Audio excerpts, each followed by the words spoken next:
En la Segunda Guerra Mundial, los prisioneros de guerra sobrevivieron con 25 comidas desgarradoras que nunca estuvieron destinadas a alimentar a un ser humano. No eran cenas, eran un salvavidas. Hoy en día, la mayoría de la gente no tiene ni idea de qué comían realmente, cómo lo estiraban y a qué obligaba el hambre a su cuerpo a hacer solo para sobrevivir. La mayoría de estas recetas nunca se escribieron, se sobrevivieron. Hoy revelamos los 25 salvavidas ocultos. La mañana en un campo de prisioneros de guerra no empezaba con el desayuno. Empezaba con una taza, un líquido oscuro y amargo que se servía como si fuera la vida normal, porque el campo necesitaba que la rutina pareciera ordenada, incluso cuando el cuerpo se desmoronaba. Los hombres lo llamaban café, pero no era café como lo recuerdas. Era un sucedáneo, sí, granos tostados, restos quemados, agua caliente que olía a consuelo y que no aportaba casi nada. Eso es lo que lo hace desgarrador. En la vida real, el desayuno es la primera promesa del día. Energía, calor, un poco de fuerza antes del trabajo. En cautiverio, esta taza era una lección de control. Te decía las reglas sin hablar. Te pondrás de pie, esperarás, trabajarás en el vacío. Pero la taza seguía importando, no porque te alimentara, porque el calor puede ser una herramienta de supervivencia cuando falta comida. Una bebida caliente deja de temblar, calma un estómago revuelto por el hambre de ayer, le da a la garganta algo que tragar para que la mente deje de gritar por un minuto. Algunos hombres la bebían rápido para calmar el dolor. Otros lo bebieron lentamente, no por el sabor, sino solo para prolongar la sensación de haber bebido algo lo más posible. Y el ritual hacía algo más. Separaba el día en pedazos. Si puedes dividir el tiempo, puedes sobrevivir al tiempo. Taza por la mañana, lista, detalle de trabajo. Luego, si tenías suerte, lo siguiente que se sentía como una comida. Esa es la trampa del hambre. Convierte tu vida en cuentas regresivas. No piensas en la próxima semana, piensas en el mediodía, no planeas sueños, planeas tu estómago. Así que incluso este falso café tenía un propósito. Era el pistoletazo de salida. Empujaba a los hombres al frío y a la fila, y obligaba a sus cuerpos a moverse antes de estar listos. También creó la primera pregunta diaria que nunca cesaba. ¿Cuándo llega la comida de verdad? ¿Y cómo será hoy?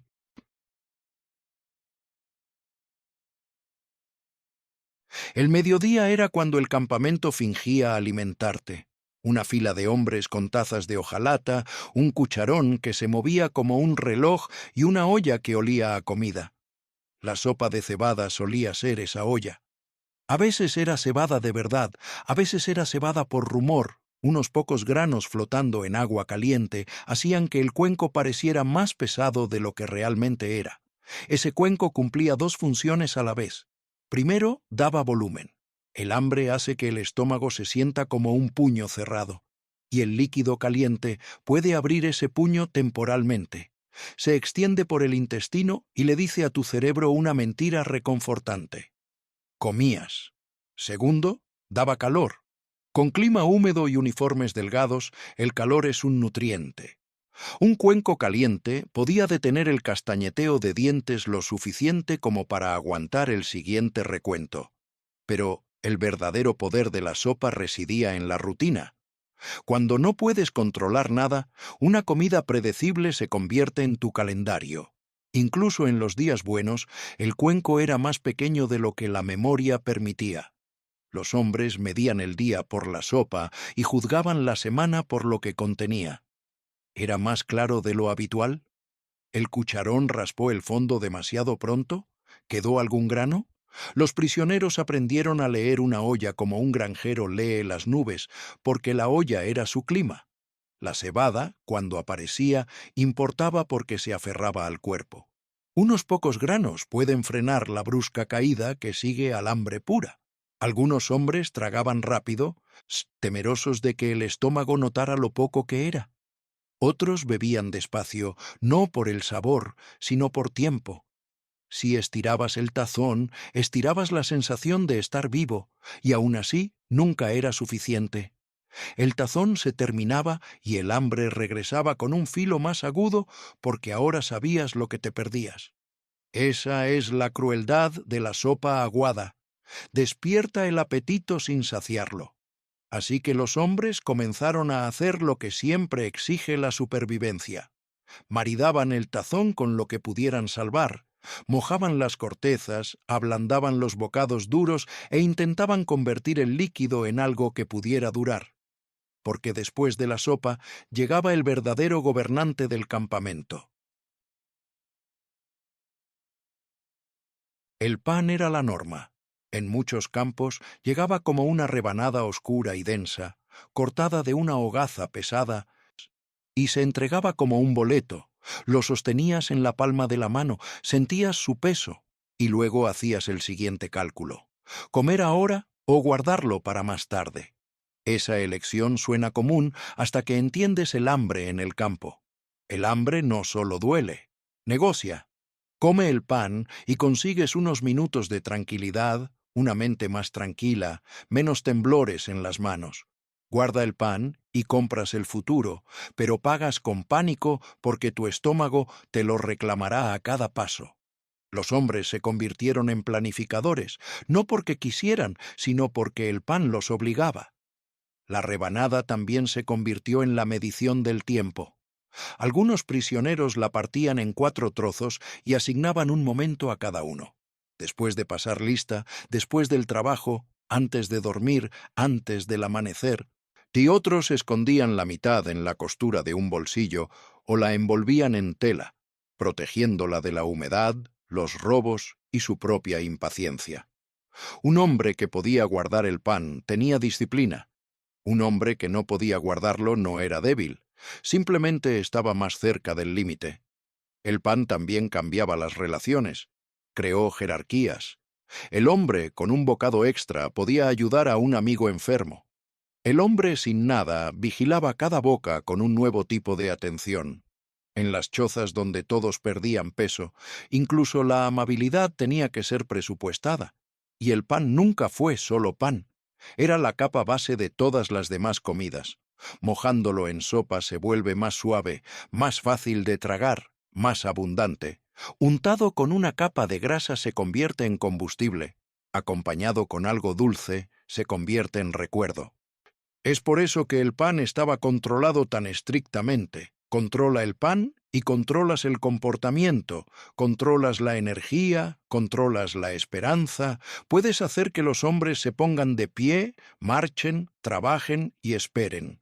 Así que cuando llegaba la siguiente olla, los prisioneros esperaban una cosa primero: ¿en qué podría convertirse el pan hoy? Porque el campo no te alimentaba con variedad, te alimentaba con repetición. A menudo, la misma sopa amarga una y otra vez hasta que el sabor se convirtió en parte del cautiverio.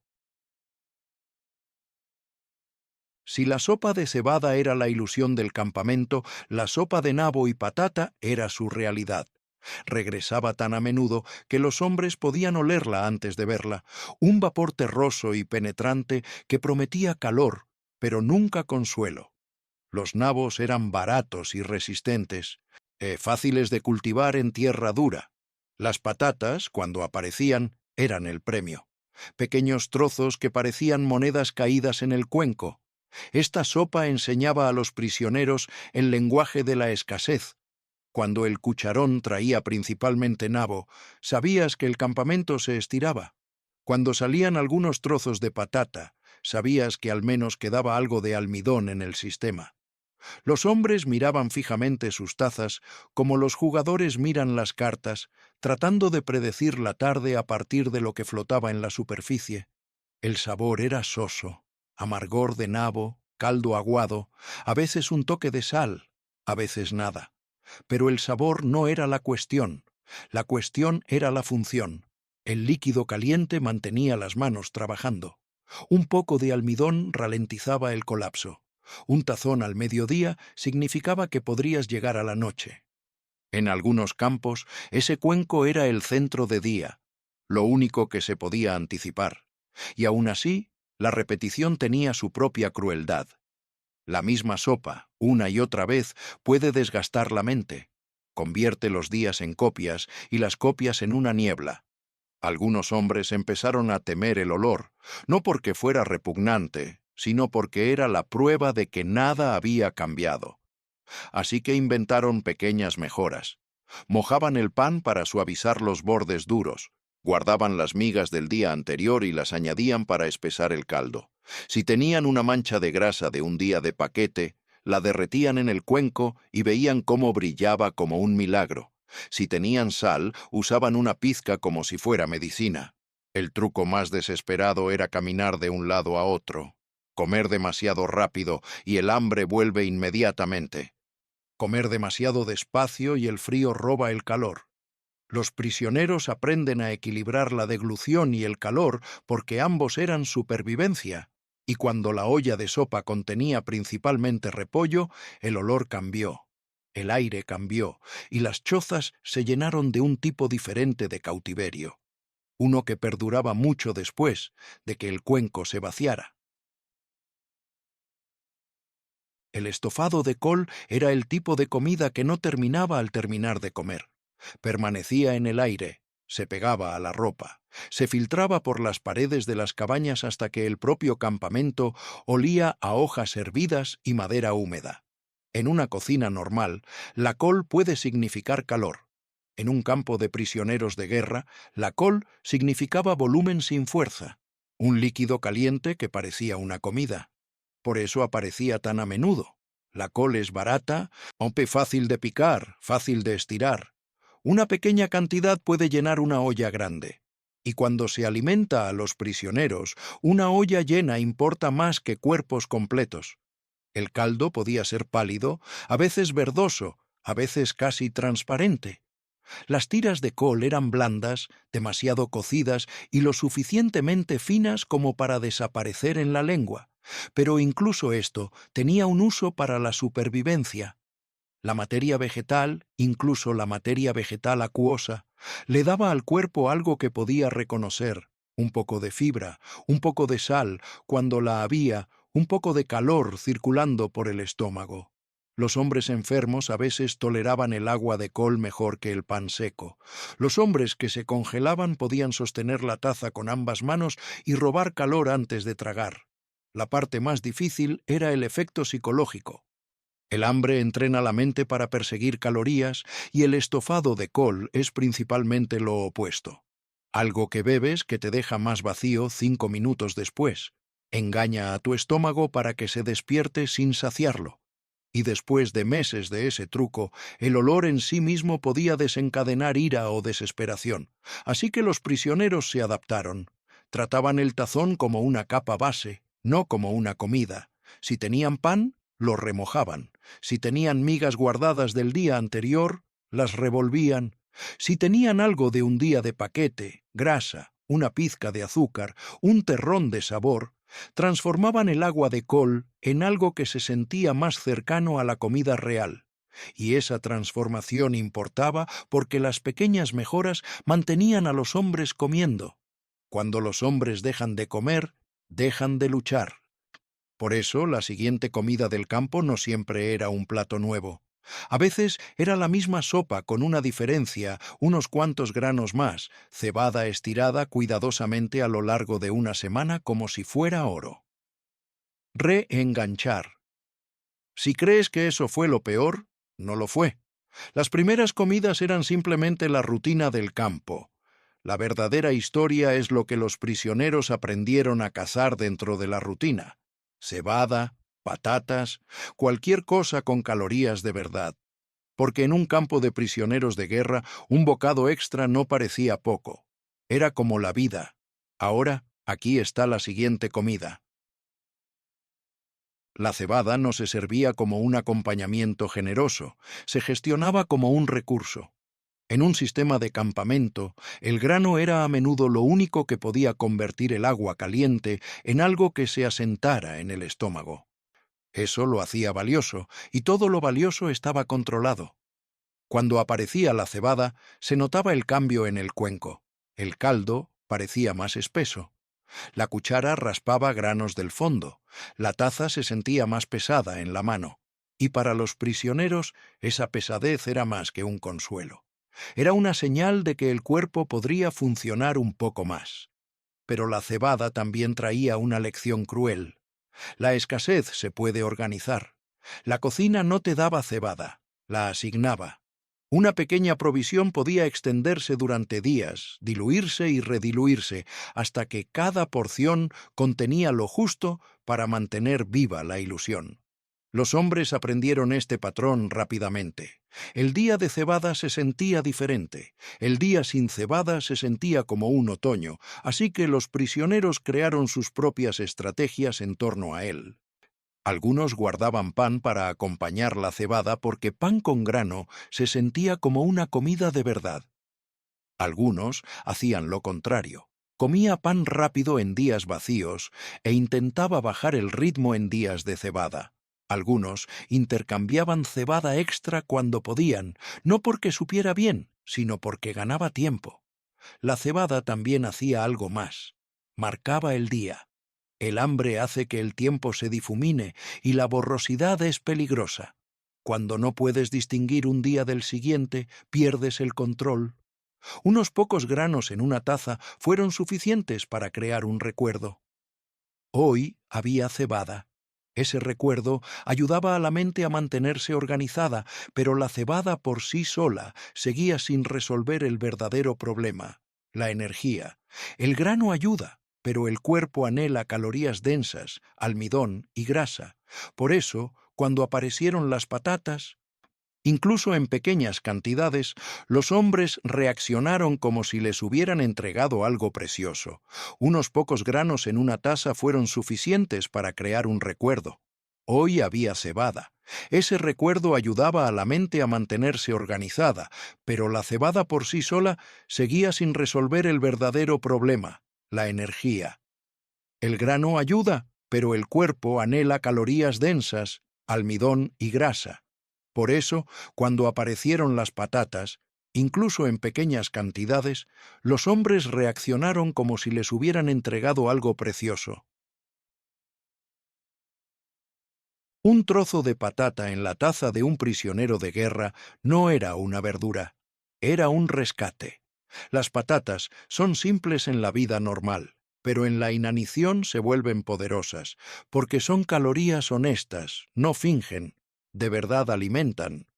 Por eso los prisioneros vigilan el cucharón tan de cerca. Cuando una olla tenía patatas, el cuenco podía cambiar toda la tarde. No porque fuera suficiente, sino porque ralentizaba el bajón. Podías estar de pie más tiempo, caminar con más firmeza, pensar con un poco más de claridad, y en un campo, pensar con más claridad podía mantenerte vivo. Las patatas también cambiaron la forma de comer de los hombres.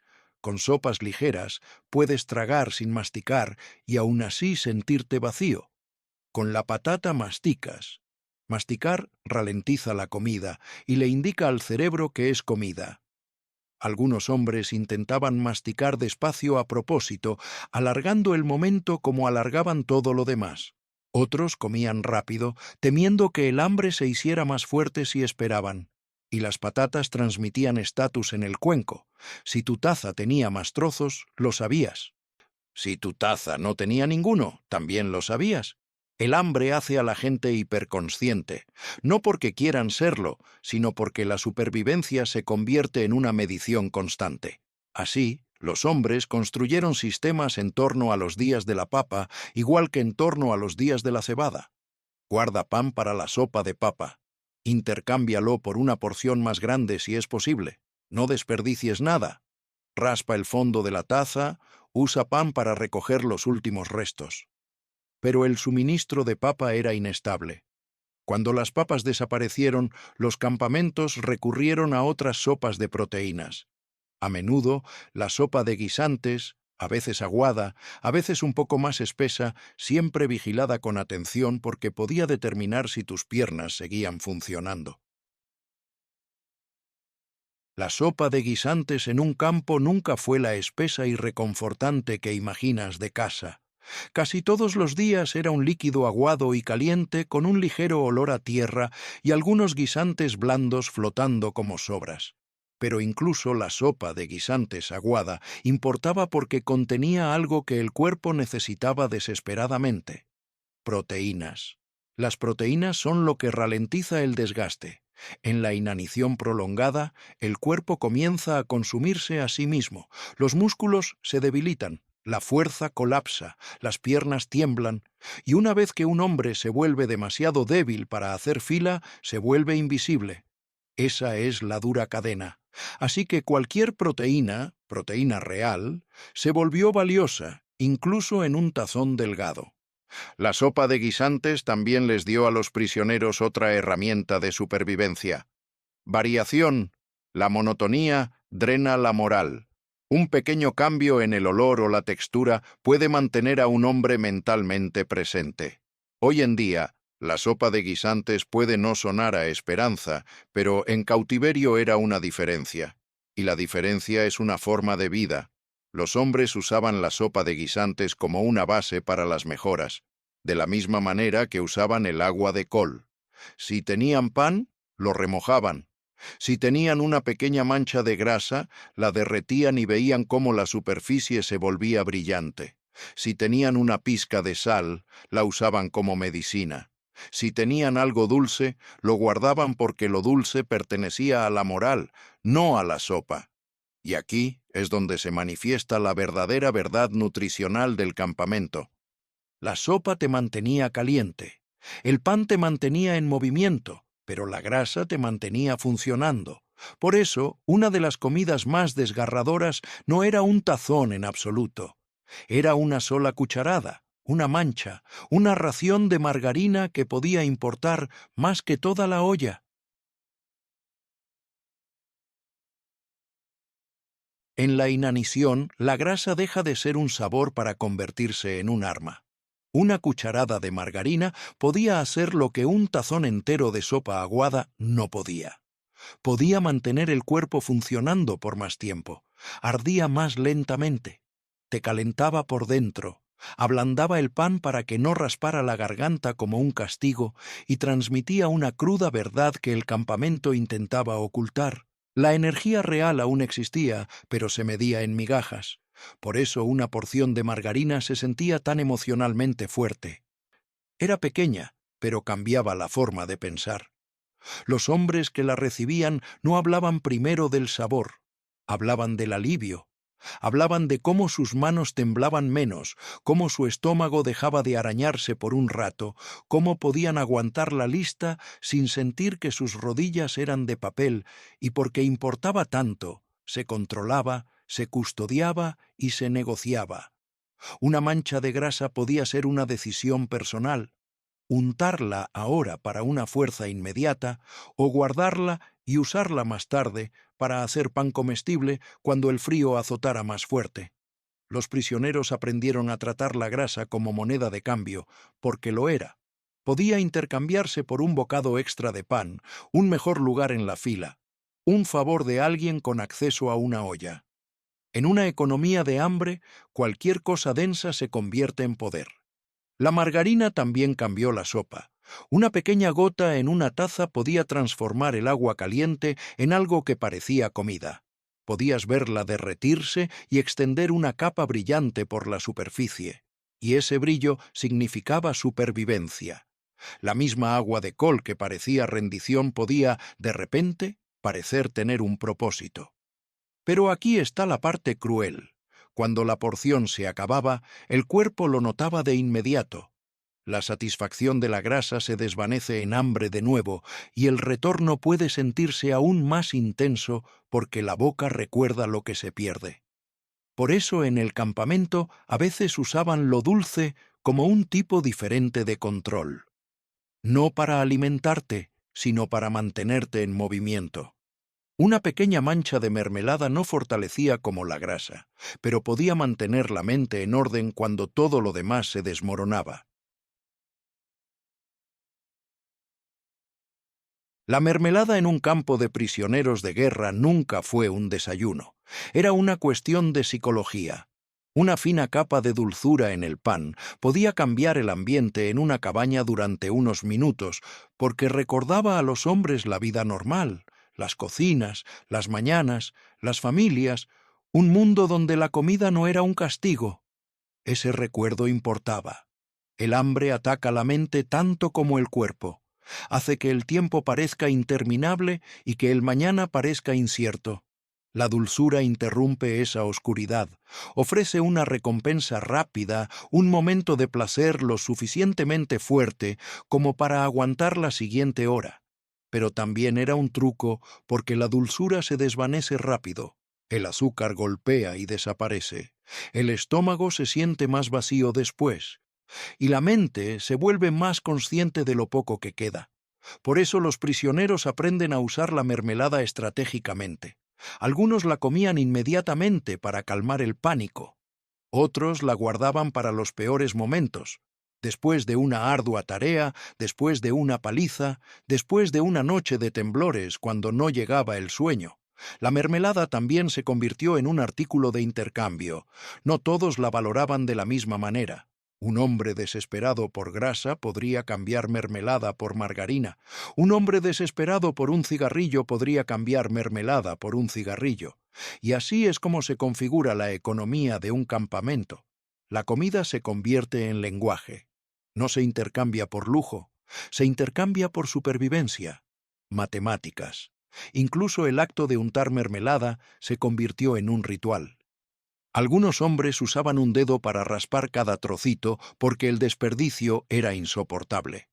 Otros usaban migas para absorber el último dulzor, convirtiendo los trozos más pequeños en algo que valía la pena tragar, y cuando los momentos dulces pasaban, el campamento volvía a lo que siempre podía permitirse: líquido caliente, té, infusiones sustitutivas, tazas tibias que no nutrían pero estabilizaban el cuerpo lo suficiente como para seguir adelante.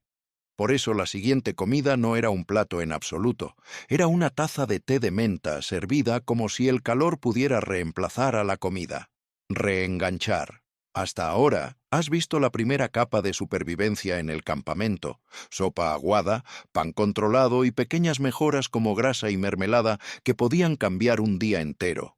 Pero las siguientes comidas no eran realmente comidas. Eran tazas calientes y pequeños rituales que mantenían el estómago tranquilo, la mente firme y el cuerpo en movimiento cuando las calorías casi se habían agotado. Y esas pequeñas cosas importaban más de lo que crees. Ahora, esto es lo que vino después.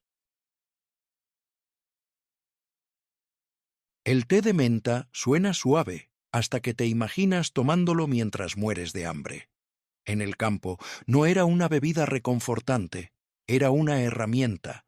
El líquido caliente ayudaba con las náuseas, los calambres y el dolor constante y retorcido causado por la sopa aguada y el pan seco. Cuando el estómago está vacío durante demasiado tiempo, se vuelve impredecible. Algunos hombres no podían retener la comida. Otros sentían acidez constante. Una taza caliente podía calmar lo peor. Y eso es lo que hace que el té de menta sea tan importante en esta historia. No aliviaba el hambre, pero evitaba que se convirtiera en enfermedad. En un campo de prisioneros de guerra, la enfermedad era una trampa. Cuando a un hombre le fallaba el estómago, cuando empezaba a vomitar, cuando los calambres le impedían comer, sus fuerzas disminuían más rápido que a los demás. El té de menta era una pequeña forma de mantener el cuerpo cooperando. No prosperando, cooperando. El té también estructuraba el día. Un campo te quita el control, y el control es lo que la mente humana necesita para mantenerse estable. Una taza por la mañana, una taza por la noche. Esas pequeñas rutinas dividían el tiempo en partes. Si puedes dividir el tiempo, puedes sobrevivir al tiempo. Una taza significaba que habías llegado a este punto. Una taza significaba que el día avanzaba, incluso cuando la comida no. Los hombres sostenían la taza con ambas manos no para sentirse elegantes, sino para robar calor en las gélidas cabañas. Una taza caliente era una de las pocas cosas que podías presionar contra las palmas y sentirte vivo. Algunos bebían despacio por la misma razón que comían despacio, alargando el momento. Otros bebían rápido, intentando forzar el calor en su cuerpo como si fuera una medicina. Algunos guardaban el último bocado para más tarde, no porque fuera nutritivo, sino porque tenía un efecto calmante, como darle al estómago una razón para estar tranquilo, y como el hambre crea instintos agudos, los hombres aprendieron a leer la taza. Si el té estaba más caliente de lo habitual, lo notabas. Si estaba más suave, lo notabas. Si desaparecía por un día, sentías el peligro inmediatamente porque sin el líquido caliente, el pan se volvía más difícil de tragar, la sopa más difícil de tolerar y todo el sistema de supervivencia se volvía más frágil, pero el té también tenía un papel más oscuro. Podía hacer que el campamento pareciera ordenado. Daba a los guardias la ilusión de atención sin el coste de las calorías. Mantenía a los prisioneros de pie, lo que mantenía la máquina en marcha. Un hombre que puede mantenerse en pie puede ser contado. Un hombre que puede ser contado puede ser trabajado. Y una vez que has vivido de té caliente y sopa aguada, empiezas a comprender el mundo de sustitutos del campo. Sustituye la comida, sustituye la comodidad, sustituye la normalidad. Eso lleva directamente a la siguiente bebida, café de grano tostado. El ritual que parecía del viejo mundo, pero llegó vacío. Este café no era café, era un aroma creado para imitar la comodidad. Granos tostados, sustitutos quemados, agua caliente lo suficientemente oscura como para pasar como auténtica a distancia. Se servía porque costaba poco y conseguía algo importante. Creaba rutina. Y esa rutina no era poca cosa. En un campamento, la rutina es control y el control es supervivencia. La taza llegó a la misma hora, de la misma manera, con el mismo calor intenso. Entrenó a los hombres a ponerse de pie, a moverse, a obedecer el reloj, incluso con el cuerpo vacío. El campamento podía afirmar que proveía sin gastar casi nada. Una taza caliente es barata. La esperanza es cara. La rutina es lo que el hambre intenta robar primero. Cuando te mueres de hambre, el día se convierte en un caos mental. Piensas en la comida constantemente. Pierdes la noción del tiempo. Te desvías. Una taza en tus manos te devuelve al presente. Le dice a tu mente que es de mañana. Incluso con el cuerpo vacío, te da algo que hacer además de agitar, algo que sostener además del aire. Y a veces sostener algo, cualquier cosa, te ayuda a sentirte humano por un minuto.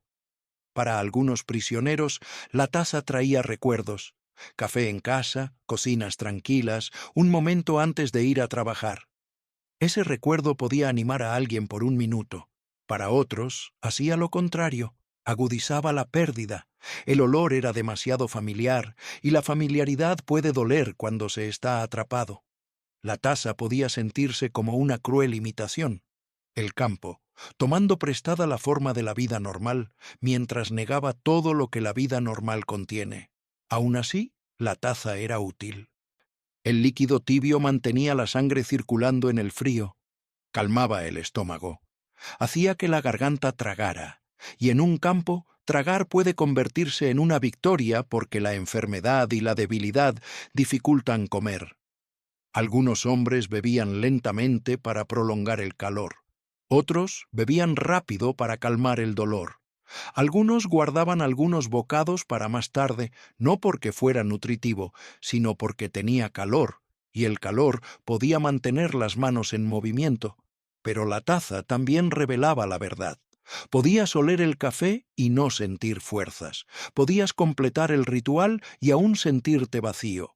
Y después de suficientes mañanas como esa, los hombres empezaban a anhelar algo más, algo sólido, algo que se pudiera llevar, guardar y usar como respaldo cuando la sopa estuviera demasiado líquida o faltara. Por eso importan las galletas duras. Eran brutales para los dientes. Pero tenían una ventaja. Las comidas del campamento rara vez ofrecían fiabilidad. Las galletas duras no eran agradables. Eran secas, densas y lo suficientemente duras como para castigar la boca. Pero en un campo de prisioneros de guerra, la fiabilidad superaba al placer. Una galleta dura podía guardarse, podía esconderse, podía llevarse durante una jornada laboral o una noche fría sin sopa. No se echaba a perder rápidamente, lo que significaba que podía convertirse en una red de seguridad privada. Y esa palabra, privada, importaba. En un campo, la mayor parte de la comida era pública, una línea, un cucharón, una porción que no podías controlar. Una galleta era una de las pocas cosas que un hombre podía poseer por un instante. Podía decidir cuándo comerla, cómo partirla, si intercambiarla, si protegerla para la peor hora del día. Ese pequeño control tenía un efecto psicológico. Recordaba a la mente que el mañana aún existía. Los hombres aprendían técnicas para hacerlas comestibles. Las remojaban en sopa hasta que se ablandaban. Las desmenuzaban en agua caliente para crear una pasta. Las rompían en trozos pequeños y las chupaban lentamente para estirar las calorías y mantener la boca ocupada. Cuando te mueres de hambre, incluso masticar puede calmar la mente. Te da algo que hacer además de escuchar a tu estómago. Evita que el pánico aumente demasiado. Te mantiene presente. Pero las galletas tenían sus propios peligros. Los dientes y las encías se debilitaban en cautiverio. Las llagas en la boca eran comunes. La comida seca podía agrietar los labios, raspar la garganta y convertir comer en dolor. Por eso los hombres guardaban el líquido caliente con tanto cuidado, porque el líquido caliente convertía una galleta dura de arma en comida. Algunos hombres esperaban a que llegara la sopa, sin importar el hambre que tuvieran, solo para que la galleta no les destrozara la boca. Otros la trituraban hasta convertirla en polvo, guardando una pizca a la vez, creando una comida lenta y silenciosa que duraba más de lo debido. Las galletas también se convirtieron en bienes de intercambio.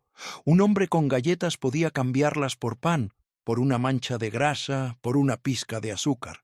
Cualquier cosa que cambiara las matemáticas de la supervivencia en un lugar donde el cuerpo pierde constantemente, no, incluso los cambios más pequeños importan.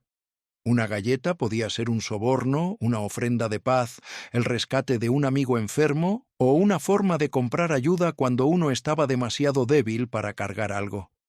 Y cuando los paquetes entraron en la vida del campamento, a menudo llegaban junto con otros artículos mucho más poderosos que cualquier ración individual, porque los paquetes no solo añadían comida, sino que introducían variedad, densidad y control.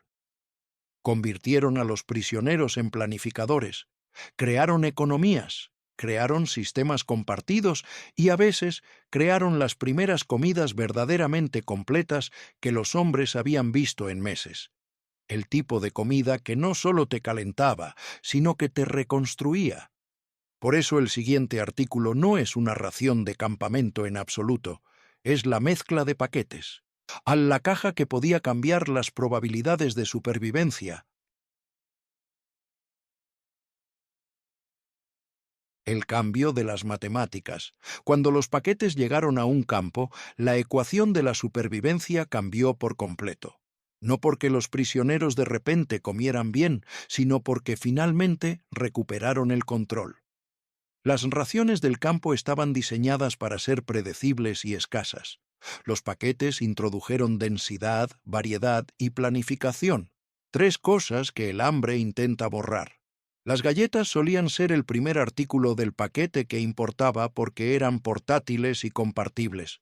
Una galleta podía guardarse para una tarea. Podía dividirse en 4 partes y programarse a lo largo del día. Podía intercambiarse sin cocinar y, lo más importante, podía respaldar los peores días del campo. Esos días en que la sopa estaba casi clara y el pan se sentía más pequeño de lo habitual. Pero el verdadero poder de los paquetes adicionales no residía en un solo artículo, era la combinación. Una galleta con un poco de mermelada se convertía en moral. Una galleta con queso se convertía en verdadero combustible. Una galleta desmenuzada en líquido caliente se convertía en una pequeña papilla que los débiles podían tragar.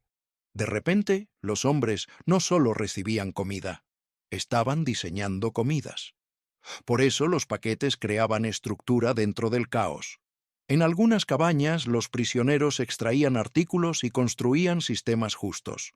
Hoy abrimos un paquete, mañana otro, y cada uno recibe una parte. En otras, los hombres creaban pequeños escondites personales porque un escondite significaba que existía el mañana. Los paquetes también creaban un nuevo tipo de atención. Los hombres dejaron de observar únicamente el cucharón del campamento, empezaron a observar las decisiones de los demás. ¿Quién comparte? ¿Quién acapara? ¿Quién comercia? ¿Quién se derrumba? El hambre expone la moralidad. Y eso nos lleva a uno de los artículos de paquete más comunes que parece inocente en el papel, pero que cambia la vida en un campamento: la leche en polvo, porque cuando masticar se vuelve difícil, las calorías bebibles marcan la diferencia entre el declive y la recuperación. La leche en polvo es fácil de subestimar hasta que imaginas meses sin proteínas, sin calorías constantes, sin nada que te haga sentir como si estuvieras recuperándote. En cautiverio, la leche en polvo se convirtió en una de las herramientas de supervivencia más silenciosas pero poderosas, ya que podía convertirse en alimento sin necesidad de dientes, fuerza ni cocina. Los hombres la mezclaban con agua caliente y la bebían lentamente, dejando que el calor penetrara primero y las calorías después. La mezclaban en sopas ligeras para espesar el caldo. La reservaban para los enfermos porque la enfermedad sumada al hambre es una rápida pendiente descendente y los enfermos a menudo no pueden masticar pan seco sin atragantarse o vomitar. La leche se convirtió en una forma de alimentar un cuerpo que había dejado de cooperar. También les devolvió algo que el hambre intenta eliminar de su textura normal. El pan y la sopa aguada son ásperos. La leche cambia la sensación en la boca, hace que tragar sea menos doloroso. Le da al cerebro una señal sensorial que dice: esto es comida, no solo líquido caliente. Y la leche en polvo también tenía un efecto moral. Llevaba un ligero sabor a hogar, no exactamente el sabor que rara vez tienen los sustitutos de guerra, pero suficiente para recordarles a los prisioneros cómo era una cocina. Ese recuerdo podía evitar que un hombre cayera en el entumecimiento mental. Estratégicamente, la leche también era fácil de racionar. Se podía ahorrar una cucharada. Una lata podía durar varios días. Enseñaba el mismo hábito de supervivencia: reducir la velocidad, racionar, planificar, aguantar. Pero una vez que la leche entraba en escena, los prisioneros empezaban a notar algo aún más claro: la grasa. Porque la leche ayudaba, pero la grasa podía alterar los niveles de energía como ninguna otra cosa. Por eso la siguiente comida tampoco es una comida completa. Son densas porciones de queso y mantequilla que podrían salvar un cuerpo en una sola tarde. Reenganchar. Hasta ahora, la historia se ha centrado en mantenerse funcional con casi nada. Sopa que mentía, pan que controlaba el día y leche en polvo que ayudaba a los débiles a retener algo. Ahora, el menú se centra en los alimentos que realmente cambiaron las probabilidades de supervivencia.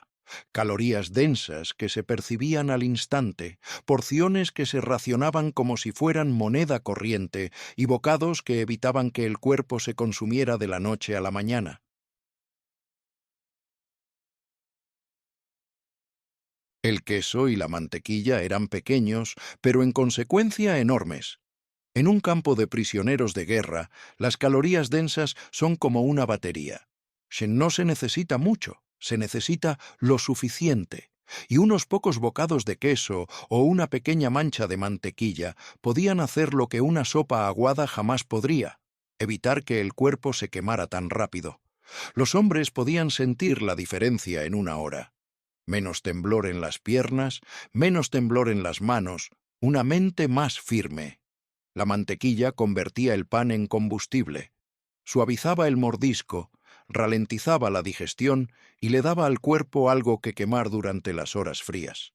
El queso hacía algo similar, pero con proteínas añadidas, ayudando a los músculos a resistir cuando el cuerpo intentaba reducirte a la nada. Incluso la boca reaccionaba de forma diferente. La grasa y las proteínas reales hacían que la comida se sintiera completa, no solo tragada. Estos alimentos también cambiaban el comportamiento. Los hombres que comían queso no solo comían, sino que planificaban. Lo guardaban para después del trabajo, cuando les temblaban las piernas y las manos. Lo cortaban en porciones pequeñas para distribuir el beneficio a lo largo de varios días. Intercambiaban una rebanada para ayudar a un amigo enfermo, porque ayudar a alguien a sobrevivir podía mantener una cabaña estable, y la estabilidad importaba. Una cabaña resistente significaba menos hombres que se derrumbaban, menos hombres que eran señalados y una mejor oportunidad de resistir la semana siguiente. Pero la comida densa también atraía el peligro. La comida densa se convierte en moneda, y la moneda invita al robo. En cabañas donde todos se mueren de hambre, incluso los hombres decentes pueden volverse hombres desesperados. Por eso los prisioneros escondían mantequilla, la envolvían y la enterraban dentro de fardos de tela, la protegían del calor, de las ratas, de las miradas. Algunos la escondían en las costuras, otros bajo la paja. Algunos la mantenían lo suficientemente cerca como para sentir que estaban protegiendo su futuro. Y en el momento en que aparecen el queso y la mantequilla, señalan el siguiente paso en la lógica de la supervivencia. Si la grasa y la proteína son tan poderosas, entonces el artículo de paquete más poderoso de todos se vuelve obvio. Algo sellado, estable, portátil, nutrición con la que se podía contar incluso cuando las comidas del campamento se derrumbaban. Carne y pescado enlatados. Porque una lata no era solo comida, era fuerza que se podía medir, compartir, estirar e intercambiar. Una de las pocas cosas que parecía nutrición real en un mundo construido sobre la escasez. Una lata de carne o pescado en cautiverio era más que una comida. Era un depósito de recursos. Podía recuperar fuerzas y podía convertirse en otras formas de supervivencia. Por eso los hombres trataban las latas con cuidado, casi ceremonialmente, porque abrir una lata significaba decidir cuánto de su futuro estaban dispuestos a gastar hoy. Algunos se la comían directamente, rápido, porque el cuerpo lo exigía. Otros hacían lo más inteligente, la estiraban. Unos bocados hoy, unos bocados mañana, mezclados en sopa para que el caldo finalmente sintiera que tenía un propósito. Desmenuzados en una olla compartida para que toda la cabaña pudiera ganar fuerza junta. Una lata podía levantar a varios hombres durante un día, y en los campamentos, un día levantado podía ser la diferencia entre resistir o derrumbarse. Si la carne y el pescado también creaban el mayor valor comercial. Un hombre sin cigarrillos podía cambiar pescado por tabaco. Un hombre sin pan podía cambiar carne por una rebanada extra. Un hombre desesperado por calor podía cambiar proteínas por calcetines, hilo o un remiendo de manta. Suena extraño hasta que entiendes que el frío mata a los hombres hambrientos. Si puedes intercambiar comida por calor, puedes sobrevivir más tiempo. Pero las latas de carne también tenían un peso emocional. Eran la prueba de que el mundo exterior aún existía. Prueba de que aún existía comida de verdad en algún lugar. Ese recordatorio podía fortalecer a un hombre o quebrarlo, dependiendo de su estado mental. El hambre te vuelve sensible, y un poco de vida normal puede doler tanto como ayudar. Aún así, una vez que las latas entraron en la vida del campamento, lo siguiente que importaba llegó de forma natural: energía rápida. Porque cuando un cuerpo se muere de hambre, anhela un impulso inmediato, algo que golpee rápido, algo que se sienta ligero. Por eso el azúcar y el chocolate se convirtieron en algo más que golosinas. Se convirtieron en combustible de emergencia para la mente y el cuerpo.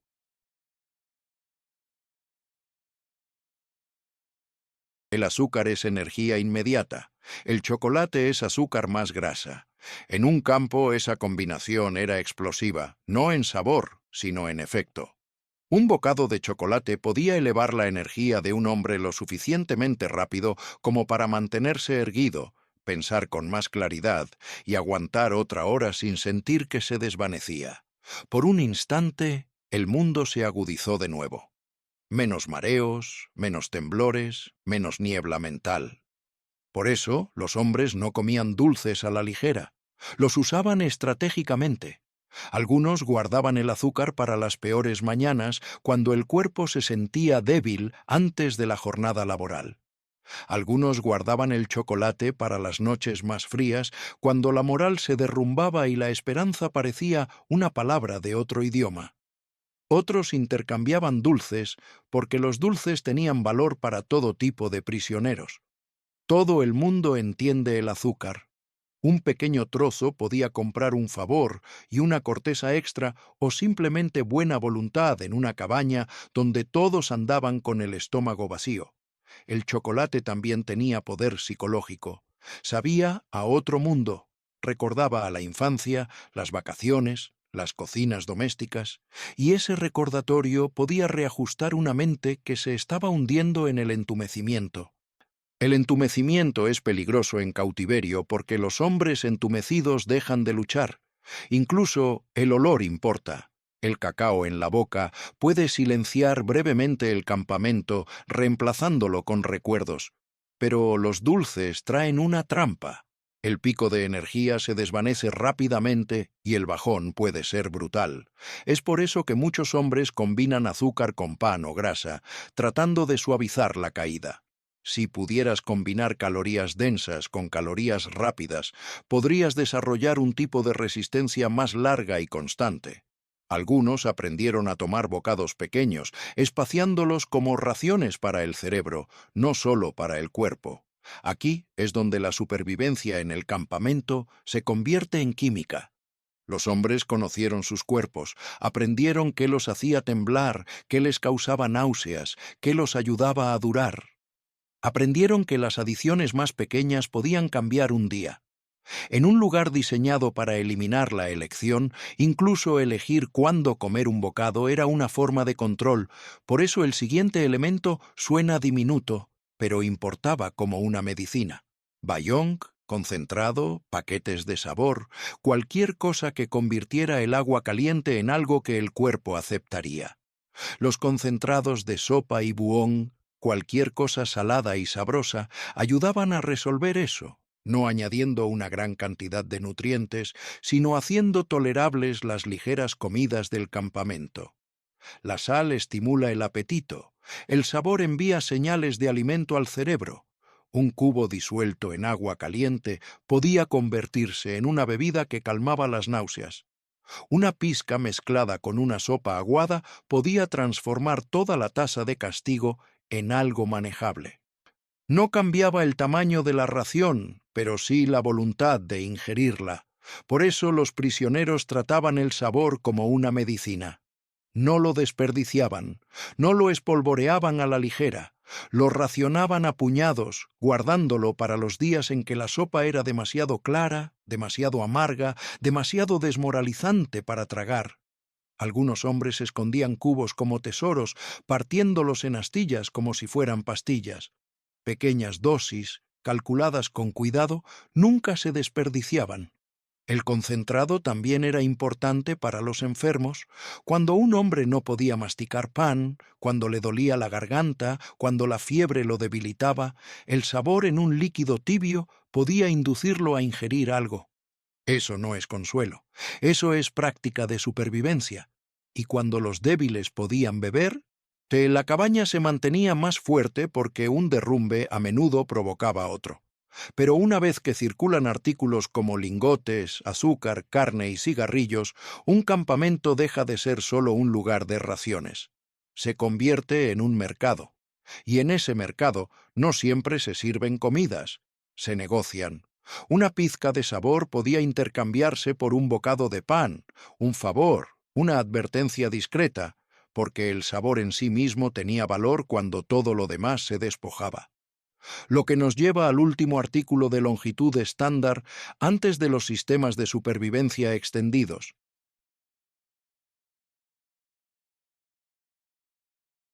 En cierto punto, el campo dejó de ser solo guardias, líneas y cucharones.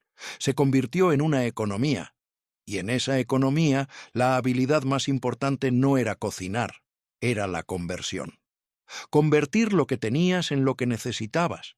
Los cigarrillos se convirtieron en moneda porque eran pequeños, divisibles, ampliamente deseados y siempre valiosos. Un no fumador podía intercambiar cigarrillos por comida. Un fumador podía intercambiar comida por cigarrillos. Ese sistema de intercambio creó un mercado donde las comidas no eran solo lo que el campo proporcionaba, eran lo que se podía negociar. Este mercado cambió drásticamente las probabilidades de supervivencia. Un hombre que pudiera comerciar inteligentemente podría obtener una rebanada de pan extra en un día en que su cuerpo se desplomara. Un hombre que pudiera comerciar por jabón podría evitar infecciones. Un hombre que pudiera comerciar por hilo podría mantener su ropa junta y evitar perder calor. Todo comercio era matemáticas de supervivencia. Pero los mercados también creaban riesgo, robo, trampas, castigos, conflictos. Así que los prisioneros construyeron reglas y redes informales, elegían comerciantes de confianza, escondían bienes, recogían artículos en barracas para reducir la desigualdad, intentaron mantener la estabilidad del sistema porque la inestabilidad en un campamento hambriento es un desastre lento. Y aquí está la verdad más profunda sobre las comidas de trueque. Restauraron la autonomía. El hambre te roba la capacidad de elección. El trueque te devuelve una pequeña parte. Incluso si estás atrapado, aún puedes decidir, cambio esto por aquello. Viviré otro día tomando la decisión correcta. Ahora la historia se centra en los sistemas de supervivencia extendidos, las comidas que no eran solo objetos, sino estructuras, el estofado de campamento compartido, y los extras de contrabando, las estrategias de migajas, las raciones de marcha y lo que sucede cuando finalmente termina el hambre. Reenganchar. Hasta ahora han visto la realidad típica del campamento: raciones escasas, aumentos en los paquetes y la economía de trueque que se formó cuando el hambre se convirtió en un mercado. Ahora nos adentramos en los sistemas de supervivencia que importaban incluso más que cualquier artículo: guiso compartido, sobras de contrabando, estrategias para las migajas y las rutinas que los prisioneros construyeron para mantener viva una cabaña entera. No solo a un hombre. Aquí es donde el menú deja de ser comida y se convierte en estrategia. Cuando los prisioneros retiraban su comida, no era por nobleza. Era porque la comida en común resolvía un problema que el hambre crea inmediatamente: la desigualdad. En un campo, la desigualdad se convierte en resentimiento, el resentimiento en robo, el robo en violencia, y la violencia en castigo para todos.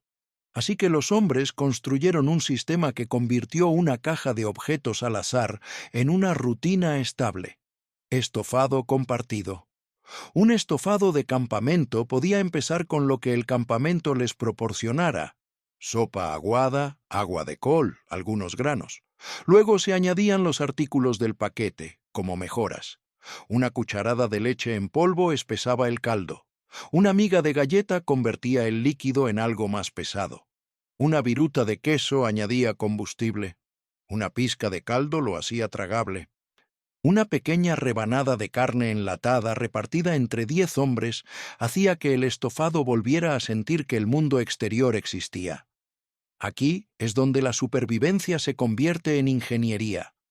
Comer individualmente es emocional. Cocinar en grupo es estratégico. Si un hombre abre una lata y se la come solo, se siente más fuerte por un día y luego vuelve a desplomarse. Si 10 hombres comparten la lata en 10 tazas, la cabaña se estabiliza. 10 hombres se debilitan un poco menos. 10 hombres pueden aguantar más. 10 hombres tienen menos probabilidades de quebrarse mentalmente. Compartir también cambió la moral. Una olla compartida creó equidad. La equidad reduce el pánico. El pánico hace que la gente se apresure y desperdicie. Cuando los hombres confían en el sistema, pueden reducir la velocidad, pueden racionar adecuadamente, pueden planificar el mañana. En tiempos de hambre, planificar es oxígeno, pero compartir no era perfecto. Requería confianza, y la confianza es difícil cuando todos se mueren de hambre. Algunas cabañas tenían discusiones, algunas tenían acaparadores, algunas tenían hombres que intentaban quedarse con las mejores partes. Por eso, muchos grupos desarrollaron reglas. Un cocinero designado, un observador, un método de distribución acordado. Nada sofisticado, solo la estructura suficiente para evitar que la olla se convirtiera en un caos. Y la olla hizo una cosa más. Creó un ritmo de esperanza. Esta noche cocinaremos, mañana compartiremos. Ese ritmo convertía los días en pasos en lugar de niebla. No solucionaba el cautiverio, pero les daba a los hombres una escalera dentro de él. Aún así, incluso compartiendo el guiso, muchos prisioneros vivían al límite. Por eso, las siguientes comidas no se servían. Eran robadas, contrabandeadas o añadidas discretamente, pequeños extras que podían reescribir una semana.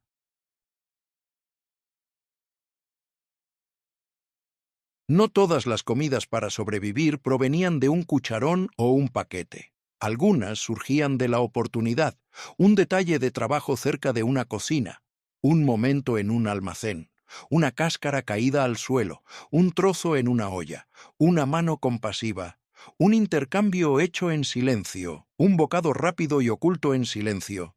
Esta es la dura matemática del cautiverio. Cuando el sistema oficial no te alimenta lo suficiente, la supervivencia se desplaza a los márgenes. Un solo bocado extra al día, una cáscara, una cuchara, una migaja, puede frenar el declive. No parece mucho, pero morir de hambre es un proceso largo. Las pequeñas ventajas se acumulan.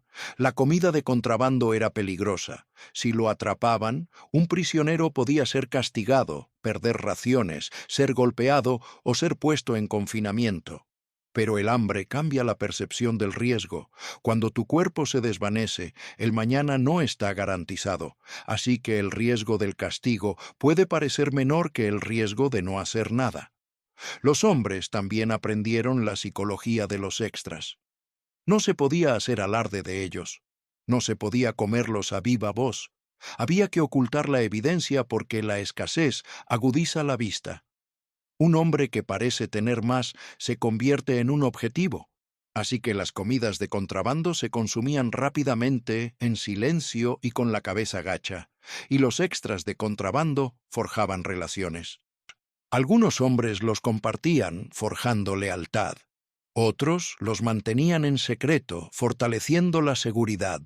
Algunos los intercambiaban, convirtiendo el acceso en moneda de cambio. Un hombre con acceso a la cocina se volvía valioso. Su bocado extra podía intercambiarse por pan, calcetines, hilo, cualquier cosa que lo mantuviera abrigado y menos expuesto. Pero el contrabando también tenía un lado oscuro. Podía crear desigualdad dentro de una cabaña, y la desigualdad dentro de la inanición puede fracturar a un grupo. Por eso importaban los sistemas de mancomunación y equidad. No eran idealismo, eran una protección práctica contra el colapso. E incluso cuando no había extras disponibles, los prisioneros construían un sistema privado de supervivencia que no requería ningún riesgo. Solo disciplina, ahorrando migajas, ahorrando cortezas, ahorrando los trocitos más pequeños que la mayoría de la gente en la vida normal ni siquiera notaría.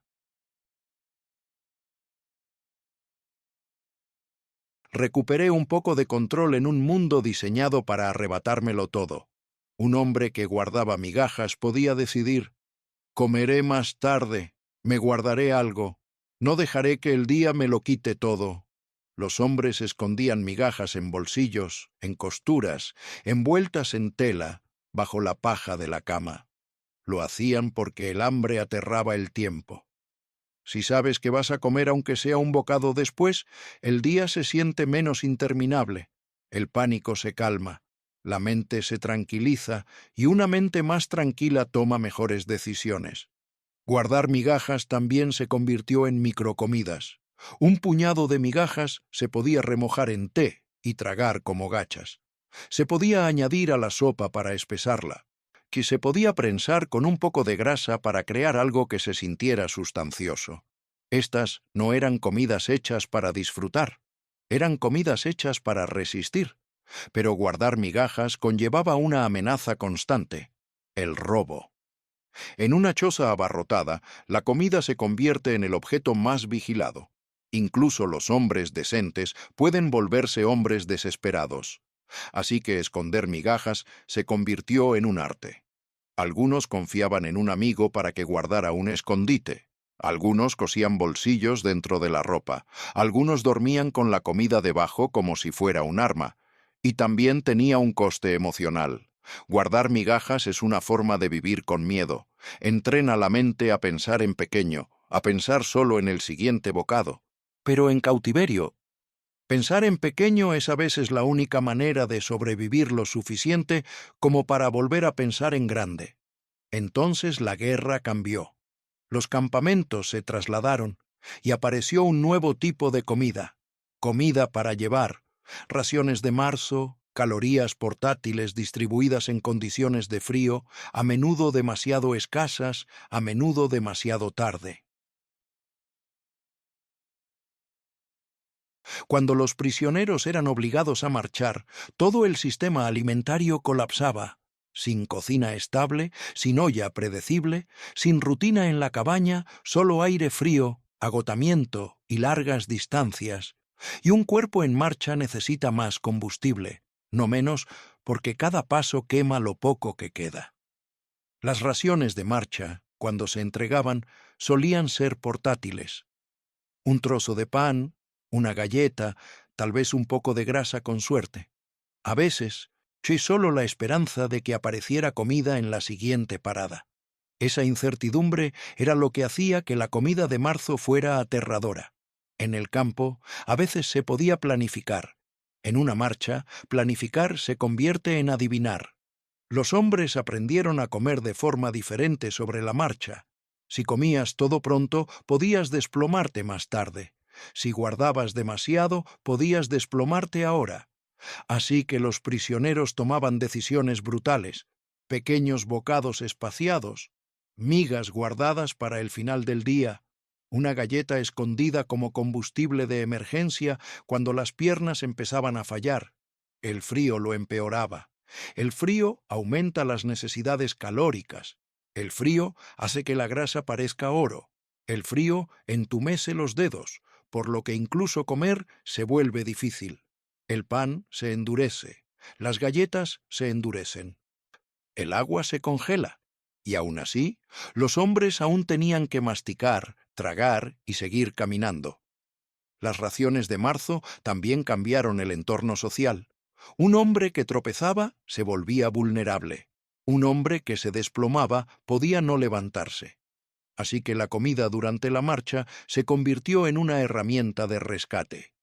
Un bocado compartido con alguien que se desvanecía, una corteza de pan para ayudar a un amigo a seguir adelante, un trozo intercambiado por ayuda para llevar una carga. Y entonces, cuando la marcha finalmente terminó, cuando el cautiverio finalmente se rompió, apareció otro peligro que la mayoría de la gente no espera: las primeras comidas después de la inanición. La liberación a menudo se imagina como un festín. Un hombre hambriento, finalmente libre, finalmente alimentado, finalmente a salvo. Pero el cuerpo no vuelve a la normalidad instantáneamente. Después de una larga inanición, el cuerpo se vuelve frágil, los órganos se ralentizan, el sistema digestivo se adapta a la escasez, y comer en exceso de repente puede ser peligroso. Es por eso que las primeras comidas después de la liberación a menudo tenían que ser cuidadosas. Pequeñas porciones, reconstrucción gradual, alimentos simples que el cuerpo pudiera aceptar. Para los sobrevivientes, esos primeros bocados contenían más que calorías. Conllevaban un shock. Algunos hombres comían despacio porque no confiaban en él.